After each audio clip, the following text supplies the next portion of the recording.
аш қарынға жеуге болмайтын тағамдар. Ассалаумағалейкум достар, Спорт Мастер каналына қош келдің. Бүгінгі видеода мен сіздерге аш қарынға жеуге болмайтын тағамдарды айтып өтетін боламын. Яғни бұл тағамдарды сіздер аш қарынға жесеңіздер, асқазаныңызға зиянын кері әсерін беретін тағамдарды айтамын. Мен бұл видеоны осылай түсіруді жөн көрдім. Мен пайдалы кеңестерді осылай түсіріп тұратын боламын. Видеоны соңынан көріп, каналға жазып, лайк басып кетіңіздер. Сосын бұл видеоны достарыңызға таратыңыздар. Оларға да пайданы тигізсін. Ал біз видеомызды бастаймыз. Біріншісі бұл банан. Бұл жемістің құрамында магний көп болғандықтан ағзадағы магний мен кальцийдің реттеуіне кедергі келтіріп, жүрек қан тамырлар ауруы пайда болуы мүмкін. Екіншісі газдалған салқын сусындар.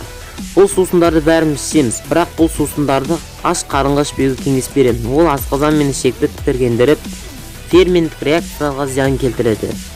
Соңында ауруларға жол ашады. Үшінші тағам чипсилар.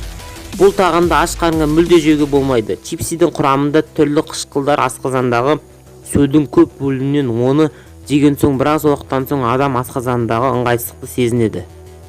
Төртіншісі түрлі тәттілер. Бұл тәттілерді бәрі тұтынады, бірақ та аш қарынға мүлдем жеуге болмайды.